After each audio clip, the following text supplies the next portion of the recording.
ខ្លាក៏លោតចេញពីព្រៃឈរងផ្លូវមេកូនិងកូនគោមេកូភ័យខ្លាចខ្លាំងណាស់រាងកាយញ័រតែវានៅតែឈរងមុខកូនរបស់វាដោយចិត្តម្ដាយពេញលេញខ្លានិយាយដោយសំឡេងខ្លាំងមេកូថ្ងៃនេះអ្នកជាអាហាររបស់ខ្ញុំនៅជាព្រៃធំមួយដែលពោពេញទៅដោយដើមឈើខ្ពស់និងសំឡេងបក្សីច្រៀងពីព្រឹកដល់ល្ងាចមានខ្លាមួយកំពុងដើររកអាហារខ្លានោះឃ្លានខ្លាំងណាស់ព្រោះវាមិនទាន់បានស៊ីអ្វីសោះជាច្រើនថ្ងៃមកហើយ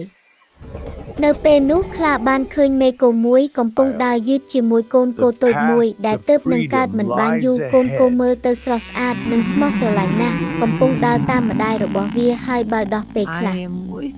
ខ្លាមើលឃើញហើយគិតក្នុងចិត្តថាថ្ងៃនេះហើយជាថ្ងៃដែលខ្ញុំអាចរស់បានទៀតព្រោះមានអាហារនៅមុខខ្លាក៏លោតចេញពីព្រៃឈរងផ្លូវមេកូនិងកូនគោមេកូភ័យខ្លាចខ្លាំងណាស់រាងកាយញ័រតែវានៅតែឈរងមុខកូនរបស់វាដោយចិត្តម្ដាយពេញលេញខ្លានិយាយដោយសំឡេងខ្លាំងមេកូថ្ងៃនេះអ្នកជាអាហាររបស់ខ្ញុំមេកូទោះបីភ័យខ្លាចក៏ដោយក៏នៅតែបូជាចិត្តនិយាយដោយសុភាពខ្លាឲ្យខ្ញុំសុំអនុញ្ញាតមួយយ៉ាងបានទេកូនគោរបស់ខ្ញុំទើបកើតមិនទាន់បានបើដោះគ្រប់គ្រាន់ទេសូមអនុញ្ញាតឲ្យខ្ញុំទៅឲ្យកូនបើដោះជាលើកចុងក្រោយសិនបន្ទាប់មកខ្ញុំនឹងត្រឡប់មកឲ្យអ្នកស៊ីតាមក្តីសន្យារបស់ខ្ញុំខ្លាសើចស្រាលហើយនិយាយថាអ្នកគិតថាខ្ញុំជាក្តីសន្យារបស់គោមែនទេបើអ្នកទៅហើយមិនត្រឡប់មកវិញខ្ញុំនឹងធ្វើដូចម្ដេចមេកូឆ្លើយដោយភ្នែកពេញទៅដោយទឹកភ្នែក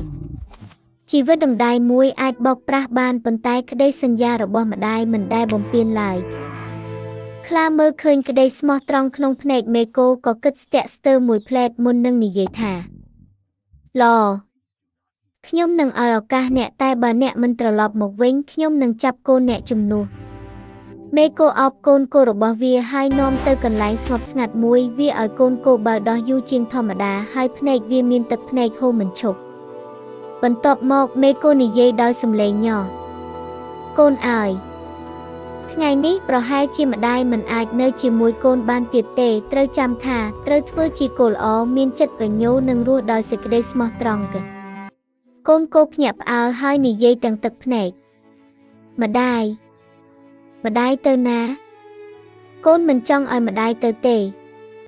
មេកូមិនអាចនិយាយអ្វីបានទៀតតតែវាបែរមុខចេញហើយដើរត្រឡប់ទៅរកខ្លាតាមក្តីសន្យារបស់វាពេលមេកូទៅដល់ខ្លាក៏ភ្ញាក់ផ្អើលយ៉ាងខ្លាំងព្រោះវាមិនគិតថាមេកូនឹងត្រឡប់មកវិញពិតទេខ្លានិយាយថាអ្នកពិតជាត្រឡប់មកវិញមែនអ្នកមិនភ័យខ្លាចសេចក្តីស្លាប់ទេមេកូឆ្លើយដោយស្ងប់ស្ងាត់ខ្ញុំភ័យតែខ្ញុំមិនអាចបំពានក្តីសន្យាបានទេនៅពេលដែលខ្លាកំពុងត្រៀមខ្លួនស៊ីមេកូស្រាប់តែកូនគោរត់មកដោយសំឡេងយំនិងស្រែកថាសូមកុំស៊ីម្ដាយខ្ញុំបើត្រូវស៊ីសូមស៊ីខ្ញុំជំនួសវិញខ្លាឈប់ភ្លាមហើយភ្នែកវាមានការភ្ញាក់ផ្អើលយ៉ាងខ្លាំងហេតុអ្វីបានជាអ្នកសុំស្លាប់ជំនួសម្ដាយខ្លាសួរកូនគោឆ្លើយទាំងយំព្រោះម្ដាយខ្ញុំជាអ្នកឲ្យជីវិតខ្ញុំបើគ្មានម្ដាយខ្ញុំក៏មិនអាចរស់បានដែរ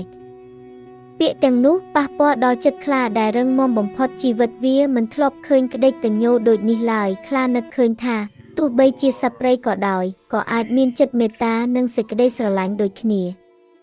ខ្លាដកដង្ហើមវែងហើយនិយាយថាថ្ងៃនេះខ្ញុំបានរៀនមេរៀនធំមួយក្តីស្មោះត្រង់របស់ម្ដាយនិងក្តីកញោរបស់កូនបានឈ្នះសេចក្តីឃ្លានរបស់ខ្ញុំបន្ទាប់មកខ្លាប្រកាសថាចាប់ពីថ្ងៃនេះទៅខ្ញុំដោះលែងអ្នកទាំងពីរចូលទៅរស់ដោយសេរីនិងចងចាំថាក្តីល្អអាចផ្លាស់ប្ដូរបេះដូងសត្វព្រៃបានផងដែរមេកូនិងកូនគោអោបគ្នាទាំងទឹកភ្នែកហើយថ្លែងអំណរគុណខ្លាដោយចិត្តស្មោះពួកវាបានដើរចូលក្នុងព្រៃដោយមានជីវិតថ្មីនិងសេចក្តីសង្ឃឹមថ្មីចាប់ពីថ្ងៃនោះទៅខ្លាមិនមែនជាខ្លាដែលស៊ីដោយគ្មានចិត្តមេត្តាដូចមុនទៀតឡើយវាបានយល់ថាអំណាចពិតមិនមែនជាកម្លាំងទេប៉ុន្តែជាចិត្តមេត្តា